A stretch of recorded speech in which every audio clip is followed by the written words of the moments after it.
Welcome to IBC தமிழின் ஆரோக்கியமே அழகு a wellness show. குழந்தைங்கள்ல இருந்து வயசானவங்க வரைக்கும் எல்லாத்துக்குமே அழகும் தேவை, ஆரோக்கியமும் தேவை.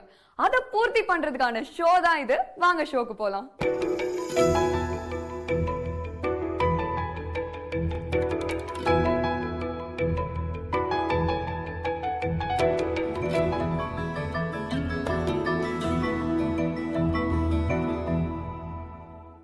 இன்னைக்கு எபிசோட்லயும் நம்ம 3 டிஃபரண்ட் செக்மெண்ட்ஸ் பார்க்க போறோம்.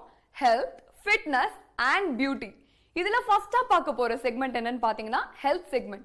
இதுக்காக டாக்டர் அனுப்ரியா வெயிட் பண்ணிட்டு இருக்காங்க. அவங்க என்ன யூஸ்ஃபுல் இன்ஃபர்மேஷன் கொடுக்க போறாங்க அப்படின்னு பார்க்கலாம் வாங்க.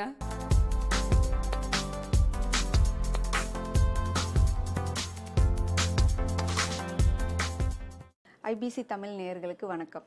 ஸோ இன்றைக்கி நம்ம வந்து பார்க்க போகிற ஒரு கான்செப்ட் என்னென்னா ஆரோக்கியமான உணவு முறை. அதாவது ஆரோக்கியமான அழகுக்கு ஆரோக்கியமான உணவு முறை ரொம்ப முக்கியமான ஒரு கடைபிடிக்க வேண்டிய ஒரு விஷயம். ஆரோக்கியமான உணவு முறை அப்படின்னும் போது வந்து நான் மீன் பண்ணுறது வந்து உங்களோட டயட்டையோ, அதாவது நீங்கள் வந்து ஸ்டார்வ் பண்ணணும் அப்படின்றதையோ நான் மீன் பண்ணலை. அதாவது நம்ம எவ்வளோ சாப்பிட்டாலும் குவாலிட்டி அதாவது quantity of food is not important, the quality of food is important. அதை தான் நான் மீன் பண்ண வரேன். ஸோ நீங்கள் வந்து உங்கள் உணவு எந்த அளவுக்கு குவாலிட்டியாக இருக்குது, எந்த அளவுக்கு வந்து ஆரோக்கியமான உணவை நீங்கள் எடுத்துக்கிறீங்க அப்படின்றது தான் ரொம்ப முக்கியம். ஸோ இன்றைக்கி நம்ம அந்த விஷயத்தை பார்க்கும்போது ஃபஸ்ட்டு நம்ம வந்து அன்றாட நம்ம வந்து பண்ணுற முதல் தவறு என்னென்னா, நம்ம நாளை ஆரம்பிக்கும் போது காலையில் எடுத்துக்க வேண்டிய காலை உணவை வந்து நம்ம வந்து ஸ்கிப் பண்ணுறது ஒரு மிகப்பெரிய தவறு. நம்ம வந்து ஃபாலோ பண்ணுறது நிறைய பேர் இந்த ப்ராக்டிஸ் இருக்குது. அதாவது வேலைக்கு போகிற அவசரத்துலேயோ, இல்லை வந்து அவங்களால வந்து மித்த வேலைகள் ஏற்படுற அதாவது அதில் கான்சென்ட்ரேட் பண்ணுறதுனாலையோ, இதில் வந்து அவங்களுக்கு காலையில் எடுக்க வேண்டிய ரைட் டைமில் எடுக்க வேண்டிய அந்த காலை உணவு வந்து அவாய்ட் பண்ணுறது மிகப்பெரிய தவறு. ஏன்னா அதுக்கு ஏன் பிரேக்ஃபாஸ்ட்னா, it is breaking your fast. அதாவது நீங்கள் ராத்திரி முழுக்க இருக்கிற ஃபாஸ்டிங்கை நீங்கள் பிரேக் பண்ணுறீங்க அந்த மார்னிங் உணவு மூலமாக. ஸோ அது ரொம்ப ஹெல்த்தியாகவும் ரிச் இன் ப்ரோட்டீனாகவும் இருக்க வேண்டியது ரொம்ப முக்கியமான ஒரு விஷயம். ஸோ அந்த காலை உணவை அவாய்ட் பண்ணுறதை இனிமேல் வந்து ஒரு ப்ராக்டிஸாக இல்லாமல் காலை உணவை வந்து ரொம்ப ஆரோக்கியமாக எடுத்துக்கிறத பழக்கத்துக்கு நம்ம ஏற்படுத்திக்கணும். ஸோ அப்படி எடுக்கும்போது என்ன ஆகும்னா, அந்த ஆரோக்கியமான உணவு, ஏன்னா நம்ம செல்ஸ் வந்து மார்னிங் நீங்கள் என்ன ஃபுட் கொடுக்குறீங்களோ அந்த செல்ஸ் வந்து அப்சார்ப்ஷன் பவர் அதிகமாக இருக்கும். ஸோ அந்த அப்சார்ப்ஷன் பவர் அதிகமாக இருக்கும்போது நீங்கள் அந்த ஹெல்தி ஃபுட்டை நீங்கள் இன்டேக் பண்ணும்போது ஆட்டோமேட்டிக்கலி அந்த செல்ஸ் அதை அப்சார்ப் பண்ணி ஒரு ப்ராப்பர் மெட்டபாலிசத்தினால வந்து பார்த்திங்கன்னா நம்மளோட ஆர்கன்ஸுக்கு வந்து தேவையான நியூட்ரியன்ஸையும் மினரல்ஸையும் சப்ளை பண்ணுறதுக்கு ஏதுவாக இது சப்போர்ட் பண்ணுது. So morning food is very important. So இமீடியட்டாக வந்து மார்னிங் பிரேக்ஃபாஸ்ட் ஸ்கிப் பண்ணுற ஒரு ப்ராக்டிஸை இனிமேல் வந்து கடைப்பிடிக்காதீங்க. ஸோ இந்த மார்னிங் பிரேக்ஃபாஸ்ட்டுக்கு அடுத்து வந்து நம்ம எடுத்துக்க போகிற உணவு வந்து லஞ்ச் வந்து பார்த்திங்கன்னா ஜென்ரலாக நார்மலாக நம்ம வந்து ரொட்டீனாக எடுத்துக்கலாம். பட் எல்லா ஹியூமனும் பண்ணுற ஒரே மிஸ்டேக் டின்னரை வந்து ரொம்ப ஹெவியாக எடுக்கிறது தான். பிகாஸ் அப்போ வந்து லீஷராக நம்ம வந்து டின்னர் எடுத்துக்கிறதுனால நம்ம வந்து என்ன பண்ணுறோம், நமக்கு வந்து ஒரு நமக்குன்னு ஒரு ஸ்டாண்டர்டைஸ்டு ஒரு கான்செப்ட் இல்லாமல் உணவு முறையை வந்து ஹெவியாக எடுத்துக்கணும், எஸ்பெஷலி டின்னர். ஸோ இந்த கான்செப்டை வந்து நம்ம வந்து ஸ்ட்ரக்சர்டாக கொண்டு வரணும். ஃபஸ்ட்டு பார்த்தீங்கன்னா morning heavy, like there is a proverb, morning breakfast eat like a king, afternoon lunch eat like a prince, and night dinner eat like a beggar. அதாவது மார்னிங் வந்து ஒரு மன்னரை போல் வந்து ரொம்ப ஹெவியான ஃபுட் நீங்கள் எடுத்துக்கலாம். லஞ்ச் வந்து ஒரு பிரின்ஸை போல் மீடியமான ஒரு ஃபுட் எடுத்துக்கலாம். பட் நைட் டின்னரை வந்து நீங்கள் வந்து ஒரு பெக்கர் எடுத்துக்கக்கூடிய ரொம்ப குறைவான ஃபுட்டை தான் நீங்கள் எடுத்துக்கணும் அப்படின்றது தான் கான்செப்ட்டு. ஸோ அந்த மாதிரி உணவு முறையை ஏற்படுத்திக்கிறத வந்து நம்ம வந்து ஒரு ப்ராக்டிஸாக வரணும்.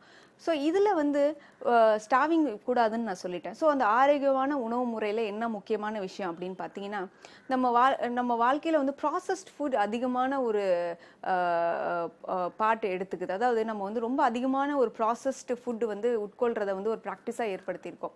நம்ம வெளியில் சாப்பிட்றதா இருக்கட்டும், இல்லை வீட்டில் வந்து வாங்கிட்டு வந்து நம்ம சாப்பிட்றதா இருக்கட்டும், இல்லை வீட்டில் உணவுகளை நம்ம சமைச்சு சாப்பிட்றதா இருக்கட்டும், இல்லை வந்து காம்ப்ளெக்ஸ் குளுக்கோஸ்ன்னு சொல்லக்கூடிய ப்ராசஸ்டு ஃபார்ம் வந்து ரொம்ப அதிகமாக இருக்குது. சிம்பிள் நான் சொல்கிறது என்னென்னா, நம்ம எடுத்துக்கக்கூடிய ஃப்ளார்ஸ், அதாவது அந்த மைதா, இந்த மாதிரி ஒயிட் ஃப்ளார்ஸ்லாம் பார்த்திங்கன்னா அவ்வளோ ஹெல்த்தியாக கிடையாது. இதுக்கு வந்து உங்களோட சிஸ்டம் வந்து ஸ்ட்ரகிள் ஸ்ட்ரகிள் பண்ணணும் அதை டைஜஷன் பண்ணுறதுக்காக. அதை எஸ்பெஷலி நம்ம நைட்டில் டின்னரில் அதை நம்ம எடுத்துக்கும் போது என்ன ஆகுதுன்னா டைஜஷன் ரொம்ப லாங்கர் டியூரேஷன் எடுக்கிறது இல்லாமல் ரொம்ப ஸ்ட்ரகிள் பண்ணுறதுனால நாளடைவில் இன்டைஜஷன் வரதுக்கான சான்சஸ் அதிகமாக இருக்குது. ஸோ இந்த இன்டைஜஷன் வரது இல்லாமல் நம்ம பாடியில் வந்து ஒபசிட்டி ஏற்படுறதுக்கான சான்சஸும் ரொம்ப அதிகமாக இருக்குது. ஸோ இந்த மாதிரி ரொம்ப ப்ராசஸ்டான ஃபார்ம்ஸில் உள்ள ரா மெட்டீரியல்ஸை நம்ம வந்து யூஸ் பண்ணுறதை அன்றாடம் யூஸ் பண்ணுறதை முதல்ல அவாய்ட் பண்ணணும். அப்படி ப்ராசஸ்டுன்னு பார்த்தீங்கன்னா நான் ரெக்கமெண்ட் பண்ணுறது 4 whites நீங்கள் வந்து ஜென்ரலாக நீங்கள் வந்து வாழ்க்கை தினம் வந்து நீங்கள் எடுத்துக்கக்கூடிய உணவு முறையில் வந்து அவாய்ட் பண்ணலான்னு சொல்வேன். அந்த 4 whites என்னன்னு பார்த்தீங்கன்னா சுகர், ஒயிட் சுகர். ஸோ அந்த ஒயிட் சுகருக்கு பதிலாக நீங்கள் என்ன பண்ணலாம், நீங்கள் வந்து பனங்கற்கண்டு, அதாவது ப்ரௌன் சுகர், இல்லாட்டி ஹனி, இந்த மாதிரி ஜாகரி, இந்த மாதிரி வந்து நீங்கள் வந்து அதர் ஃபார்ம்ஸை நீங்கள் யூஸ் பண்ணலாம் rather than the processed white sugar. Second form பார்த்தீங்கன்னா ஒயிட் பார்த்தீங்கன்னா சால்ட் இன்டேக் வந்து எந்த அளவுக்கு நம்மளால் வந்து ஒரு மினிமம் லெவலில் மெயின்டைன் பண்ண முடியுமோ அந்த மினிமம் லெவலில் நம்ம வந்து மெயின்டைன் பண்ணலாம். தேர்ட் ஒயிட் நம்ம எது வந்து ரொம்ப கம்மியாக யூஸ் பண்ணணும் அப்படின்னு பார்த்தீங்கன்னா ரைஸ், அதாவது ஒயிட் ரைஸ் நான் மீன் பண்ணுறது. ஸோ அந்த ரைஸ்லேருந்து வரக்கூடிய ரைஸ் குளுக்கோஸ் நம்ம உடம்புக்கு தேவைதான் இல்லைன்னு சொல்லலை, பட் அது வந்து 20% ஆஃப் த பாடி ஃபங்க்ஷனாலிட்டிக்கு போதுமான அளவு. நம்ம ஆனால் என்ன பண்ணுறோம், 80% ஆஃப் த ஃபுட் வந்து பார்த்திங்கன்னா நமக்கு வந்து இந்த ஹை குளுக்கோஸ் தான் போயிட்டுருக்கு. Very simple. நம்மளோட பிளேட், நம்மளோட லஞ்சு நீங்கள் எடுக்கும்போது உங்களோட லஞ்ச் பிளேட்டில் பாருங்கள், நீங்கள் எந்த போர்ஷன் அதிகமாக இருக்குது, உங்களோட ரைஸ் போர்ஷன் அதிகமாக இருக்கா, இல்லை உங்களோட வெஜிடபிள் போர்ஷன் அதிகமாக இருக்கா, உங்களோட ப்ரோட்டீன் எந்த லெவலில் இருக்குது அப்படின்னு பார்த்தீங்கன்னா அன்றாடம் மனிதன் எடுத்துக்கிறது பார்த்தீங்கன்னா உங்களோட ரைஸ், அதாவது குளுக்கோஸ் அப்படின்ற ஒரு ஃபார்ம் வந்து ரொம்ப அதிகமாகும், கார்போஹைட்ரேட்ஸ்ன்ற ஃபார்ம் ரொம்ப அதிகமாகும். மித்த protein and vitamins and minerals, அதாவது வெஜிடபிள்ஸ், தால், இந்த மாதிரி மித்த ப்ரோட்டீன்லாம் பார்த்தீங்கன்னா ரொம்ப கம்மியான பர்சன்டேஜ்லேயே இருக்கணும். எப்போது நம்மளோட பிளேட்டோட ரேஷியோ எப்படி இருக்கணும்னா ஒரு 20 to 30% தான் கார்போஹைட்ரேட்ஸ் இருக்கணும். பேலன்ஸ்டு 70 to 80% வந்து வெஜிடபிள்ஸ் அண்ட் தால், இந்த மாதிரி ஐட்டம்ஸ் தான் அதிகமாக இருக்கணும். ஸோ இந்த ரேஷியோவில் நம்ம உணவு முறை வந்து ரெட்டினாக நம்ம எடுத்துகிட்டு வரும்போது நம்ம பாடி வந்து ஹெல்த்தியான பேலன்ஸ்டு ஸ்டேட்டில் கண்டிப்பாக இருக்கும். ஸோ இந்த ஒயிட் ரைஸ் அதனால தான் வந்து அந்த தேர்ட் ஒயிட்டாக உங்களை வந்து நான் வந்து அவாய்ட் பண்ண சொல்லி ரெக்கமெண்ட் பண்ணுறது. ஃபோர்த்து பார்த்தீங்கன்னா நீங்கள் வந்து அவாய்ட் பண்ண வேண்டிய இது பார்த்தீங்கன்னா ஒயிட் ஃப்ளார், அதாவது மைதா. இந்த மைதா நீங்கள் அவாய்ட் பண்ணுறதுனால ஏன்னா it's again a complex glucose form. இதை வந்து நீங்கள் வந்து டைஜஸ்ட் பண்ணுறதுக்கு உங்களோட லிவரோட பர்ஃபார்மன்ஸ் தேவை, உங்களோட ஸ்டமக், இன்டெஸ்டைன், பல ஆர்கன்ஸோட பர்ஃபார்மன்ஸ் தேவை. இதன் மூலமாக என்ன ஆகுதுன்னு பார்த்தீங்கன்னா நாளடைவில் வந்து இதை நீங்கள் ருட்டீனாக ஒரு டின்னருக்கு எடுத்துக்கிட்டே வந்தீங்கன்னா நான் சொன்ன மாதிரி ஏற்கனவே சொன்ன மாதிரி இன்டைஜஷன் வரலாம், அப்புறம் ப்ளோட்டிங் ஏற்படலாம், அதுக்கப்புறமேட்டு பார்த்தீங்கன்னா ஒபசிட்டி ஒரு காரணமாக இருக்கலாம். ஸோ இந்த மாதிரி பல பிரச்சனைகள், உபாதைகள் ஏற்படுறதுக்கு ஒரு காரணமாக இருக்கும். ஸோ இதெல்லாத்தையும் மேக்ஸிமம் நம்ம வந்து வாழ்க்கையில் வந்து அவாய்ட் பண்ணுறத வந்து ப்ராக்டிஸ் பண்ணலாம். அப்படி இல்லாட்டி மேக்ஸிமம் மினிமம் லெவலில் எடுத்துக்கிறத ஒரு ப்ராக்டிஸாக நம்ம வந்து ஃபாலோ பண்ணலாம். ஸோ இந்த நியூட்ரிஷன் நான் மீன் பண்ணுறது திரும்பி right food at the right time. So quality of the food is important. கரெக்டான நேரத்தில் நேரம் தவறாமல் உணவு உட்கொள்ளணும். ஸோ இந்த மாதிரி கரெக்ட் டைமில் நம்ம ஃபுட் எடுத்துக்கிறதுனால நம்ம பாடிக்குன்னு ஒரு ஆர்கன் கிளாக் இருக்குது. அதாவது ஏர்லி மார்னிங் 3 o'clock ஸ்டார்ட் பண்ணிச்சுன்னா இன்டெஸ்டைனோட டைம். ஸோ அதனால தான் காலை இதெல்லாம் வேலைகள்லாம் பார்த்தீங்கன்னா நமக்கு வந்து இன்டெஸ்டைனோட பர்ஃபார்மன்ஸ் அதிகமாக இருக்கும். ஸோ அப்போ வந்து பார்த்திங்கன்னா உங்களோட எக்ஸ்க்ரீஷன் சிஸ்டம், இந்த மாதிரி ஆக்டிவிட்டீஸ்லாம் அதிகமாக பண்ணுவோம். நம்ம லேட்டர் ஸ்டேஜில் பார்த்தீங்கன்னா உங்களுக்கு வந்து மார்னிங் அப் டு 9 o'clock உங்களோட ஸ்டமக்கோட டைம். ஸோ அந்த டைமில் பார்த்தீங்கன்னா நீங்கள் வந்து பிரேக்ஃபாஸ்ட் எடுக்கும்போது உங்களோட செல்ஸ் அப்சார்ப்ஷன் பவர் அதிகமாக இருக்கும். ஸோ அப்சார்ப்ஷன் பவர் அதிகம்னால ஆட்டோமேட்டிக்கலி உங்களோட ஸ்டமக்கோட பர்ஃபார்மன்ஸ் ஆகி ப்ராப்பராக ஃபுட் ப்ராசஸ் ஆகி நியூட்ரியன்ஸ் எல்லாம் செல்ஸ்க்கு போய் சேரும். ஸோ இந்த மாதிரி வந்து நீங்கள் வந்து நம்மளோட ஆர்கன் கிளாக்குன்னு இருக்கிற ரொட்டீனோட நம்ம ஃபாலோ பண்ணி நம்மளோட ஹெல்தி ஃபுட்டு நம்ம எடுத்துக்கிறதன் மூலமாக ஈஸியாக ஆரோக்கியமாகவும் அழகாகவும் வாழ முடியும்.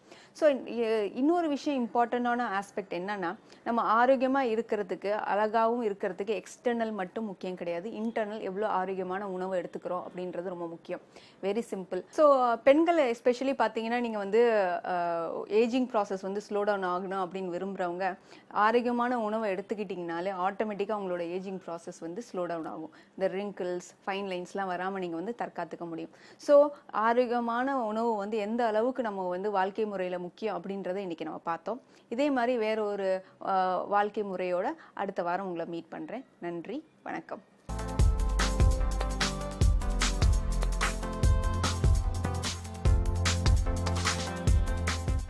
நம்ம லைஃப்ல வந்து ஹெல்த் எவ்வளோ பெரிய இடத்த பிடிச்சிருக்கு அப்படின்னு நம்மளால சொல்லவே முடியாது.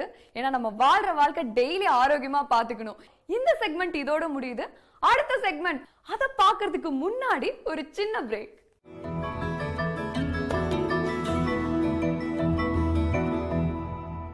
வெல்கம் பேக் டு ஐபிசி தமிழின் ஆரோக்கியமே அழகு, a wellness show. இப்போ நம்ம ஃபைனல் செக்மெண்ட்ல இருக்கோம், பியூட்டி செக்மெண்ட். இதுக்காக நம்ம பியூட்டிஷியன் வசந்தரா வெயிட் பண்ணிட்டு இருக்காங்க. இன்னைக்கு நம்ம கத்துக்க போற விஷயம் என்னன்னு பாத்தீங்கன்னா specialised eye makeup. Normal makeup கேள்விப்பட்டிருக்கோம், அதுல இன்னைக்கு ஏதோ ஸ்பெஷலா சொல்லி தர போறாங்க. என்னன்னு பாப்போம் வாங்க.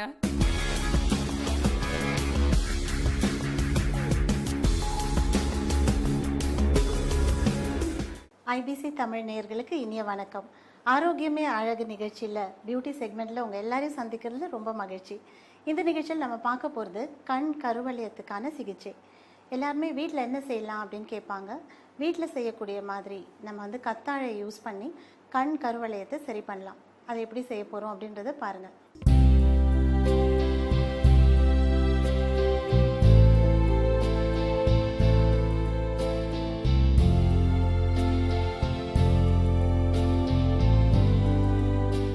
இந்த நிகழ்ச்சியில் கவிதாக்கு நம்ம சிகிச்சை செய்ய போகிறோம். என்ன சிகிச்சை அப்படின்னு சொன்னால் கண்ணை சுற்றி கருவளையத்துக்கான சிகிச்சை. இது 30+ உள்ளவங்க எல்லாருக்குமே சீக்கிரமே வந்துடுறது. ஏன்னா இப்போ நம்ம நிறையா லேப்டாப் பார்க்குறோம், இல்லை ஃபோன் நிறையா யூஸ் பண்ணுறோம். இதனால கண்ணை சுற்றி கோடுகளும் கருவளையமும் ரொம்ப சீக்கிரமே வந்துடுறது. அதுக்கு என்ன சிகிச்சை செய்யலாம் அப்படின்னு பார்த்தா ரொம்ப சிம்பிளாக தான் நம்ம செய்யணும். ரொம்ப ஸ்ட்ராங்காக ஹார்ஷாக எதுவும் செய்ய முடியாது. கத்தாழை ரொம்ப நல்லது. கத்தாழைக்கு உள்ளே இருக்கிற அந்த ஜெல் அதை வச்சு தான் நம்ம செய்ய போகிறோம். பாருங்கள்.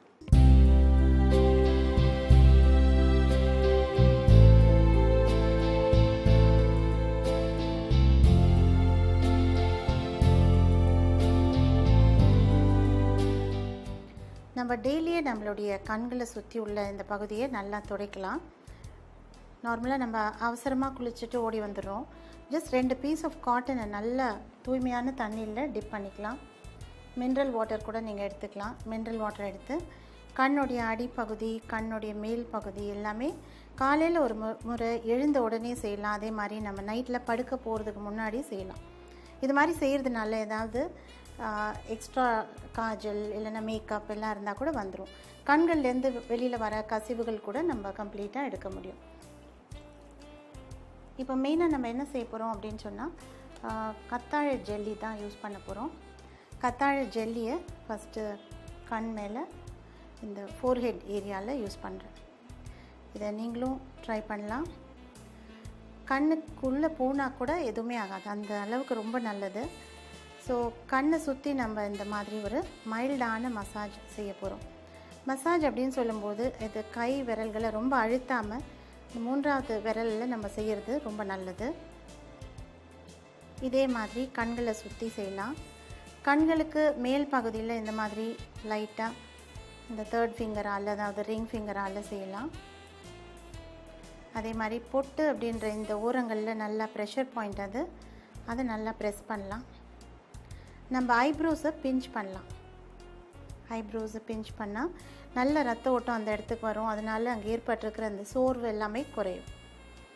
அதே மாதிரி பாமிங் அப்படின்னு சொல்கிற இந்த கைகளை நம்ம கண்களுக்கு மேலே வைக்கிற இந்த ஸ்ட்ரோக், இதையும் நம்ம கொடுக்கலாம். நல்லா டார்க்காக ஃபீல் பண்ணுவோம் கண்ணை. அந்த மாதிரி இருக்கும்போது ரொம்ப நல்ல ரிலாக்ஸேஷனாக இருக்கும். ஸோ கண்ணை சுற்றி இந்த மாதிரி ரவுண்ட் ஸ்ட்ரோக், கண்களுக்கு மேல் பகுதியில் லைட்டாக ப்ரெஸ் பண்ணி இந்த மாதிரி. அதே மாதிரி ஐப்ரோ பிஞ்சிங் அப்படின்னு சொல்கிற இந்த ஒரு ஸ்ட்ரோக், இது எல்லாமே அவங்கவுங்களே செஞ்சுக்கலாம். கண்ணாடியை பார்த்து கூட நம்ம செய்யலாம். அதே மாதிரி இந்த பொட்டு பகுதியில் லைட்டாக ப்ரெஸ் பண்ணுறது, கை விரல்களால் கப்பிங், பாமிங் இல்லை கப்பிங். இந்த சிகிச்சையை இதே மாதிரி ஒரு 10லிருந்து 15 முறை வரையில் நம்ம கொடுக்கலாம். நார்மலாக வந்து ப்ரொஃபஷ்னலாக செய்யும்பொழுது அதுக்கான மெஷின் இருக்குது. இந்த மெஷின் பேர் 24 carat gold plated jade freezing அப்படின்னு சொல்கிறோம். இதில் இருக்கிறது ஜேடு கல். இது ரொம்ப நல்லது நம்மளுடைய கண்ணுடைய அடிப்பகுதிக்கு. நம்ம கொடுத்துருக்கிற ஜெல் எல்லாம் நல்லா உள்ளே இறங்கி நல்ல ஊட்டச்சத்தை கொடுக்கறதுக்காக இந்த ஜேட் ஃப்ரீசிங்கால் நம்ம இந்த இடத்துக்கு ஊட்டச்சத்தை அளிக்கிறோம்.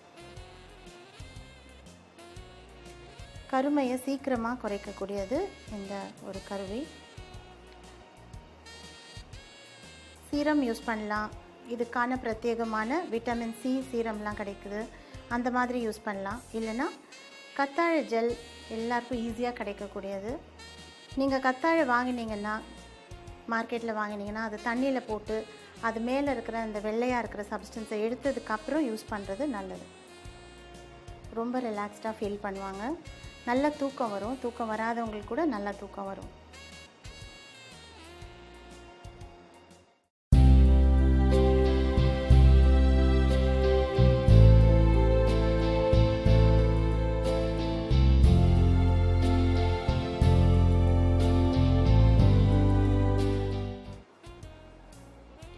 இப்போ நான் யூஸ் பண்ணுறது கொலாஜன் ஷீட். கண்களுக்கான ஸ்பெஷலான கொலாஜன் ஷீட். இது அவங்களுடைய கண்களுடைய அடிப்பகுதியில் நான் வைக்கிறேன். கொலாஜன் ஷீட் வச்சதுக்கப்புறம் அது மேலே நான் ஜேட் ஃப்ரீசிங்கை வைக்கிறேன். இது வைக்கிறதுனால அந்த கொலாஜன் ஷீட்டில் உள்ள கொலாஜன் எல்லாமே அவங்களுடைய ஸ்கின்குள்ளே இறங்கும்.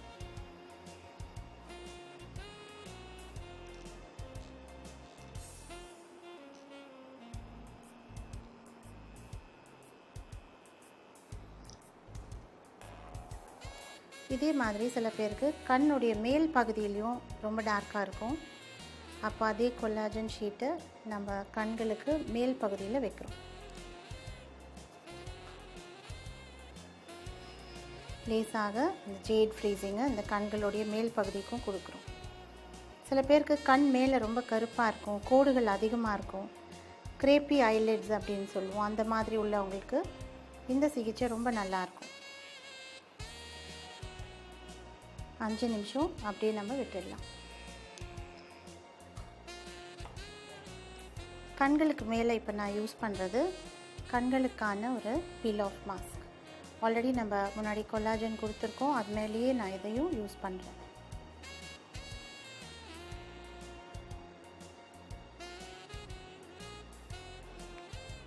இந்த ஏரியாவை ஃபுல்லாக அது கூல் டவுன் பண்ணிடும்.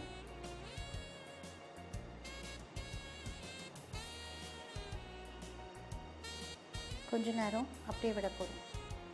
ரைஸ் மாஸ்க் போட்டு டைம் ஆயிடுச்சு. இப்போ கொஞ்சம் கொஞ்சமாக அதை பிரிக்கிறோம். அவங்களுக்கு முன்னாடி உள்ளே கொடுத்துருந்த கொலாஜனோடு சேர்த்து அது அப்படியே வந்துடுச்சு. ரொம்ப ரொம்ப ரிலாக்ஸிங், ரொம்ப கூலிங். எல்லாருமே யூஸ் பண்ணலாம். ஒரு 20 வயசுலேருந்து 70 வயசு 80 வயசு வரைக்கும் யார் வேணால் யூஸ் பண்ணலாம். அவ்வளோ நல்லது. எல்லாருமே ட்ரை பண்ணலாம்.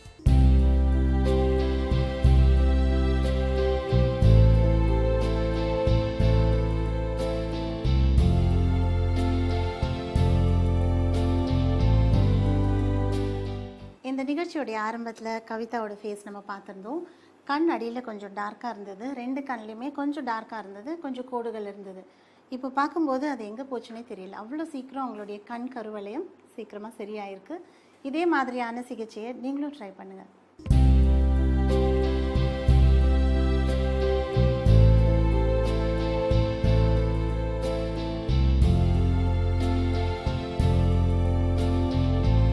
இந்த நிகழ்ச்சியோடைய ஆரம்பத்தில் கவிதாவோட ஃபேஸை பார்க்கும்போது கண்களை சுற்றி லேசாக கருவளையம் வந்திருந்தது. அதனால் அவங்களுக்கு நல்ல ஒரு சிகிச்சையை கொடுத்தோம். இப்போ பார்க்கும்போது அவங்களுடைய ஃபேஸ் ரொம்ப பிரைட்டாக இருக்குது. ஏன்னா கண் கருவளையம் சீக்கிரமே சரியாயிடுச்சு. இதே மாதிரியான ஒரு இன்ட்ரெஸ்டிங் எபிசோடில் மீண்டும் உங்களை சந்திக்கும் வரை உங்களிடமிருந்து விடைபெறுவது வசுந்தரா.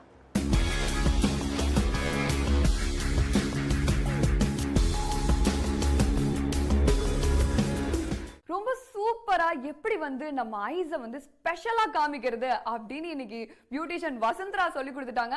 ஆப்வியஸ்லி ஏன் அப்படின்னா நம்ம எல்லாருமே வந்து ஸ்பெஷல் பீப்புள்.